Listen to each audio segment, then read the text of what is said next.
میں ان سے ملاقات کرنے جا رہا ہوں۔ آج رات کا کھانا کھانے کے بعد ہی آؤں گا۔ یوں بات بن گئی۔ بینک سے واپسی میں وہ ملک حیات شاہ کے ساتھ تنہا تھی۔ کار ڈرائیو کرتے ہوئے کہہ رہی تھی، 2 گھنٹے تک بینک کے اندر گھٹن محسوس ہوتی رہی۔ کیا خیال ہے سمندر کے ساحل پر تازہ ہوا کھائی جائے؟ آج موسم بھی اچھا ہے۔ یہ تم میرے دل کی بات کہہ رہی ہو۔ جب مسٹر بھٹی اور تمہارے بھائی چلے گئے تو مجھے یوں لگا جیسے قدرت نے ہمیں تنہا ایک ساتھ رہنے کا یہ موقع فراہم کیا ہے۔ وہ بولی، جب سے ہماری ملاقات ہوئی ہے تب سے میں آپ کی باتوں اور آپ کے حسن سلوک سے محسوس کر رہی ہوں کہ آپ مجھ پر نہ جانے کیوں اعتماد کر رہے ہیں، مجھے اپنا سمجھ رہے ہیں اور میرے ساتھ زیادہ وقت گزارنا چاہتے ہیں۔ ہاں، زیادہ وقت گزارنا چاہتا ہوں۔ تم اپنے زیادہ وقت کو میرے لیے اور کس قدر زیادہ کر سکتی ہو؟ آپ جتنا چاہیں گے اتنا ہی وقت دوں گی۔ اگر میری آنکھیں ہوتیں تو میں تم سے کبھی نہ ختم ہونے والا وقت مانگتا، لیکن میں اپنی اندھیری دنیا میں۔ وہ بات کاٹ کر بولی، پلیز آپ ایسی باتیں نہ کریں۔ آپ دوسری تمام آنکھوں والوں سے افضل و بہتر ہیں۔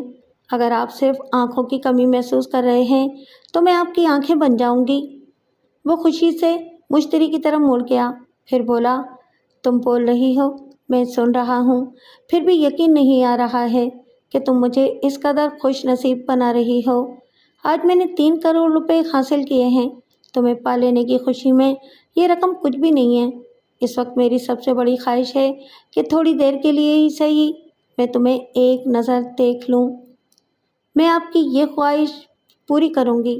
لاہور آؤں گی تو آئی بینک سے آپ کو آنکھوں کی روشنی دلاؤں گی۔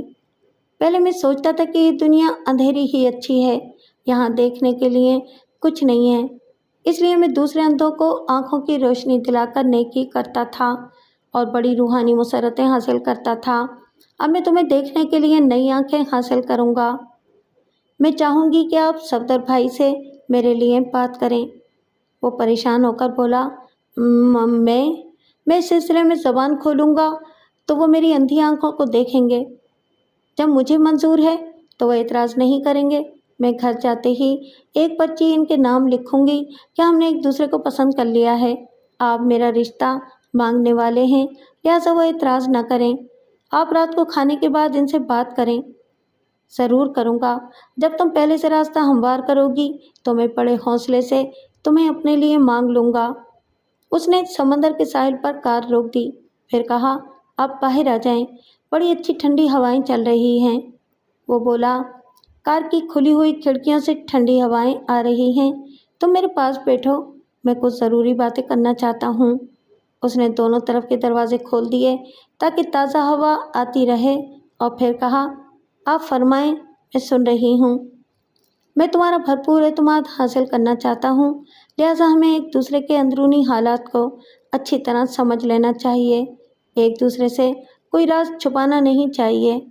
وہ بولی، میں نے ایک سیدھی سادی آئینے کی طرح صاف و شفاف زندگی گزاری ہے۔ میں نے بھائی کے اعتماد کو ٹھیس نہیں پہنچائی۔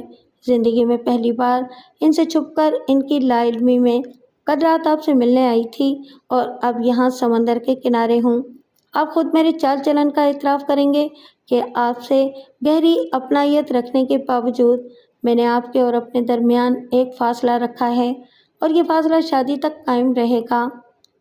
میں نے تمہاری شرافت اور شرم و حیا کو اچھی طرح سمجھ لیا ہے۔ اب اگر یہ یقین دلا دو کہ تم ہر طرح کی مخالفتوں کے باوجود ضرور میری شریک حیات بنو گی تو میں تمہیں اپنا ایک شریک راز بناؤں گا۔ اس کے دل میں ایک تجسس پیدا ہوا کہ وہ کیا راز ہے۔ وہ بولی، ہماری شادی کی کوئی مخالفت نہیں کرے گا۔ اگر بھائی نے مخالفت کی تو میں آپ کے ساتھ چپ چاپ جا کر کورٹ میرج کر لوں گی۔ مجھے بتائیں وہ راز کیا ہے؟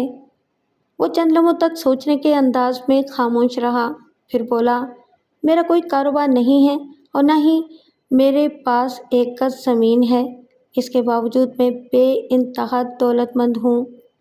تعجب ہے، آپ اتنے دولت مند کیسے ہو گئے؟ اگر میں کہوں کہ میں نے جھوٹ فراڈ اور ہیرا پھیری کے ذریعے دولت حاصل کی ہے تو کیا تم مجھ سے نفرت کرو گی؟ آپ اس وقت میرے لیے دنیا کے سب سے سچے انسان ہیں کیونکہ مجھ سے صاف صاف اپنا ایک اہم راز بیان کر رہے ہیں۔ آپ مجھے دھوکے میں رکھنا نہیں چاہتے۔ میں آپ سے بہت خوش ہوں۔ میں پہلی ملاقات سے سمجھ رہا ہوں کہ تم میری ہم مزاج اور ہم خیال ہو۔ جب دو افراد ایک ہی خوشبو پسند کرتے ہیں تو پھر وہ فطرتاً ہم مزاج اور ہم خیال ہوتے ہیں۔ بہرحال شادی سے پہلے یہ بتا دوں کہ میں ارب پتی نہیں ہوں، البتہ کروڑ پتی ہوں۔ فی الوقت میرے اکاؤنٹ میں تقریباً 3 کروڑ روپے ہیں اور لاہور میں ایک کوٹھی ہے۔ یہ خوابوں کے چکنا چور ہونے والی بات تھی کہ اندھا شکار ارب پتی نہیں ہے، لیکن یہ بات اطمینان بخش تھی کہ وہ ایسا عاشق اور دیوانہ ہو گیا تھا کہ اپنی معشوق سے فراڈ نہیں کر رہا تھا۔ جو سچائی اس کے اندر تھی اسے وہ بڑی محبت سے باہر نکال رہا تھا۔ پھر یہ کہ 3 کروڑ روپے کچھ کم نہیں ہوتے، وہ اس دیوانے کی منقوہہ کہلا کر کروڑ پتی بن سکتی تھی۔ اس نے کہا، شاہ صاحب آپ مجھے اپنی دولت کا حساب نہ دیں، یہ میری محبت کی توہین ہوگی کہ میں شادی سے پہلے آپ کی دولت اور جائیداد کا حساب لے رہی ہوں۔ میں حساب نہیں دے رہا ہوں، دراصل ایک معاملے میں تمہیں رازدار بنا رہا ہوں، یعنی اصل راز ابھی باقی تھا، ابھی وہ بیان نہیں کیا گیا تھا۔ اس اندھے میں کچھ اور گہرائی تھی اور وہ رفتہ رفتہ اس گہرائی سے باہر آ رہا تھا۔ وہ بڑے اضطراب میں مبتلا ہو گئی، بڑی بے چینی سے بولی، آپ کس معاملے میں مجھے رازدار بنانا چاہتے ہیں؟ وہ اپنا ہاتھ اس کی طرف بڑھا کر بولا، ایک کنواری لڑکی کا ہاتھ شادی سے پہلے پکڑنا نہیں چاہیے، لیکن میں چاہوں گا کہ ابھی اپنا ہاتھ میرے ہاتھ میں دے کر قسم کھاؤ کہ میں اپنی آمدنی کا جو ذریعہ تمہیں بتاؤں گا اس کا ذکر تم اپنے بھائی سے بھی نہیں کرو گی۔ وہ اپنی خفیہ آمدنی کا ذریعہ بتانے والا تھا، وہ تو ایسے ہی ذرائع کی تلاش میں رہتی تھی۔ اس نے اپنا ہاتھ اس کے ہاتھ میں دے کر کہا، میں قسم کھاتی ہوں کہ آپ کا راز میری زندگی کے ساتھ ہی دنیا سے جائے گا، بھائی سے تو کیا دیوار سے بھی کچھ نہیں کہوں گی۔ اس نے اپنے ہاتھ میں مشتری کے ہاتھ کی حرارت کو محسوس کیا، پھر کہا، میں کمیشن ایجنٹ ہوں، کسی بھی آمدنی کا 30% لیتا ہوں۔ مثلاً ابھی تمہارے سامنے بینک میں نے 3 کروڑ کا چیک حاصل کیا ہے، یہ پورے 3 کروڑ میرے نہیں ہیں، 30% کے حساب سے میرے صرف 90 لاکھ روپے ہیں، باقی 2 کروڑ 10 لاکھ روپے اس پارٹی کے ہیں جس سے میں نے کمیشن وصول کیا ہے۔ میں کچھ سمجھ نہیں پا رہی ہوں، آخر وہ کون سی پارٹی ہے، اس کا بزنس کیا ہے؟ وہ آپ کو بیٹھے بٹھائے 3 کروڑ میں سے 90 لاکھ دے دیتی ہے؟ ہاں، اس میں اور بہت سی حیرانی کی باتیں ہیں۔ مثلاً اس پارٹی کا کوئی لین دین والا بزنس نہیں ہے، اس کے باوجود وہ پارٹی اتنی معتبر ہے کہ وہ بہت بڑے بینک سے مجھے کروڑوں کا چیک دلاتی ہے۔ وہ چیک میرے اکاؤنٹ میں جاتا ہے، میں اس میں سے اپنا کمیشن رکھ کر باقی رقم چور راستوں سے اس پارٹی تک پہنچا دیتا ہوں۔ آخر وہ کون سی پارٹی ہے؟ وہ ایک سیاسی پارٹی ہے۔ اس نے حیرانی سے پوچھا، سیاسی پارٹی؟ ہاں، دنیا کی اور کسی پارٹی میں اتنا زور کہاں ہے کہ کسی کاروباری لین دین کے بغیر ملک کے بڑے بینکوں سے کروڑوں روپے نکلوا لے؟ اوہ گاڈ، یہاں تو آنے والی ہر نئی حکومت میں مختلف بینکوں کے اسکینڈل عام ہیں، لیکن کسی بھی حکومت میں کروڑوں اور اربوں روپے کا گھپلہ کرنے والے گرفتار نہیں کیے جاتے۔ یہی بات ہے، دیکھ لو کہ مجھے آج تک کسی حکومت نے گرفتار کیا۔ کیا آپ سیاستدان ہیں؟ ایک اندھا کیا سیاست کرے گا؟ یہاں تو صرف چند آنکھ والے سیاست کرتے ہیں اور باقی عوام کو اندھا بنا کر رکھتے ہیں، اور میں تو اتفاق سے انہیں سچ مچ کا اندھا مل گیا ہوں۔ مجھے کسی ثبوت کے بغیر قانون کے ہاتھ کیسے گرفت میں لے سکتے ہیں؟ کیوں نہیں گرفتار کر سکتے؟ تم نے بینک میں سب کے سامنے ایک کثیر رقم کا چیک وصول کرنے کے سلسلے میں ایک رسید پر دستخط کیے ہیں۔ ہاں، میں نے زمینیں فروخت کرنے کے عوض وہ 3 کروڑ حاصل کیے ہیں، لیکن آپ نے ابھی کہا ہے کہ آپ کے پاس کبھی 1 گز زمین بھی نہیں رہی ہے۔ ہاں، میں کسی زمین کا مالک نہیں ہوں، لیکن ایک سیاستدان نے اپنی 50 مربع میل زمین میرے نام لکھ دی ہے، لیکن اس سے پہلے اس نے مجھ سے ایک پکے کاغذ پر دستخط کرا لیے ہیں۔ اس قانونی کاغذ کی روح سے میں نے وہ زمین اس سیاستدان کو واپس کر دی ہے۔ وہ ایک ذرا توقف سے بولا، اب ذرا غور کرو کہ میری پوزیشن کیا ہے۔ میرے پاس یہ ثبوت نہیں ہے کہ میں نے وہ زمین واپس کر دی ہے، کیونکہ واپسی کے کاغذات اس سیاستدان کی تحویل میں ہیں، اور میرے پاس 50 مربع میل کی زمینوں کے جو کاغذات ہیں وہ محض دکھاوے کے لیے ہیں۔ اچھا، تو وہ زمینیں جو ہاتھی کے دانتوں کی طرح صرف دکھانے کی ہیں، انہیں فرضی گاہکوں کو فروخت کر کے ایک سیاستدان کے اثر و رسوخ سے 3 کروڑ روپے بینک سے لیے ہیں۔ ہاں، مگر میں نے ان زمینوں کے عوض رقم نہیں لی ہے، جنہیں سیاستدان نے صرف دکھاوے کے لیے میرے نام کر رکھا ہے۔ اگر میں ان زمینوں کے عوض رقم لوں گا تو کسی نہ کسی دن قانون کی گرفت میں آ جاؤں گا۔ تو پھر آپ نے کیا کیا ہے؟ میں اندھا کیا کر سکتا ہوں؟ سب اس سیاستدان نے کیا ہے۔ ایک پٹواری کو بھاری رقم دے کر فرضی زمینوں اور ان کے فرضی خریداروں کے کاغذات تیار کرائے تھے۔ وہ فرضی زمین فرضی خریداروں نے 3 کروڑ میں خریدی ہے۔ اگر کبھی فراڈ کھلے گا کہ فروخت کے کاغذات پر نہ کوئی ویسی زمین ہے اور نہ ہی کوئی خریدار ہیں جن کے دستخط کاغذات پر ہیں، تو میں گرفت میں نہیں آؤں گا، کیونکہ میں تو اندھا ہوں۔ کاغذات کی لکھا پڑھی کرنے والوں نے اور جعلی دستخط کرنے والوں نے میرے اندھے پن سے فائدہ اٹھا کر مجھے دھوکہ دیا ہے۔ لیکن آپ نے 3 کروڑ کا چیک وصول کیا ہے۔ میں تمہیں ساتھ لے گیا تھا تاکہ تمہیں معلوم ہو کہ آنکھ والوں کو کیسے اندھا بنایا جاتا ہے۔ جن فرضی خریداروں نے زمینیں خریدی تھیں، ان کے جعلی ناموں سے اکاؤنٹ کھولے گئے۔ ان سب کے مجموعی اکاؤنٹ کی رقم 3 کروڑ روپے تھی، لیکن ایک دن پہلے وہ 3 کروڑ نکال لیے گئے تھے اور بینک رجسٹر میں رقم نکالے جانے کی انٹری نہیں ہوئی تھی۔ انٹری کرتے وقت اکاؤنٹنٹ کو بتایا ہی نہیں گیا۔ اب اگر فراڈ کا علم ہوگا تو وہ بیچارہ اکاؤنٹنٹ پکڑا جائے گا۔ اس سے پوچھا جائے گا کہ جن چیکوں کے ذریعے 3 کروڑ نکالے گئے، ان کے چیک نمبر اور نکالی جانے والی رقمیں رجسٹر میں درج کیوں نہیں کی گئی تھیں۔ ایسا نہ کرنے کے باعث رجسٹر سے یہی ثابت ہوا کہ وہ 3 کروڑ نکالے نہیں گئے ہیں، اور یوں بینک والوں نے دھوکہ کھا کر مجھے 3 کروڑ کا چیک دے دیا ہے۔ مشتری نے کہا، یہ فراڈ سمجھ میں آ رہا ہے، مگر بڑا ہی پیچیدہ فراڈ ہے۔ فریب جتنا پیچیدہ ہوتا ہے اتنا ہی زیادہ فائدہ حاصل ہوتا ہے۔ تم اندازہ کرو کہ میں کروڑ پتی بن گیا، اور جو سیاستدان ہر حکومت کے دور میں میرے اندھے پن سے کھیل کر پوری قوم کو اندھا بنا رہے ہیں اور ملکی خزانہ خالی کرتے جا رہے ہیں، وہ کس طرح ارب پتی بن رہے ہیں۔ اب کس سیاستدان کے اعلی کار بنے ہوئے ہیں؟ وہ فی الحال ایک ناکام سیاستدان ہے۔ چند برس پہلے حکمران پارٹی کا ایک اہم رکن تھا۔ اس دور میں اس نے ایسے افسرشاہی عہدیداروں سے گٹھ جوڑ کر لیا تھا جن کا تعلق بڑے بڑے بینکوں سے اب بھی ہے۔ انہوں نے باقاعدہ ایک گروہ بنا رکھا ہے۔ یہ گروہ حکومت اور قانون کی آنکھوں میں دھول جھونکتا رہتا ہے۔ صرف میری آنکھوں میں دھول نہیں جھونکتا، کیونکہ میں اندھا ہوں۔ مشتری اخبارات میں پڑھتی تھی کہ قومی خزانے سے لاکھوں کروڑوں اور اربوں روپے مختلف ہیلے بہانوں سے حاصل کیے جاتے ہیں، پھر وہ روپے قومی خزانے میں واپس نہیں لائے جاتے، اور اتنی بڑی رقمیں اکثر قرضوں کی صورت میں حاصل کی جاتی ہیں۔ اس طرح خزانہ خالی کیا جاتا ہے، پھر ملک کی ضروریات کو پورا کرنے کے لیے ورلڈ بینک سے قرضے لیے جاتے ہیں۔ اس کھلی حقیقت کو سمجھنا چاہیے کہ جہاں کشش ہوگی وہاں تباہی ہوگی۔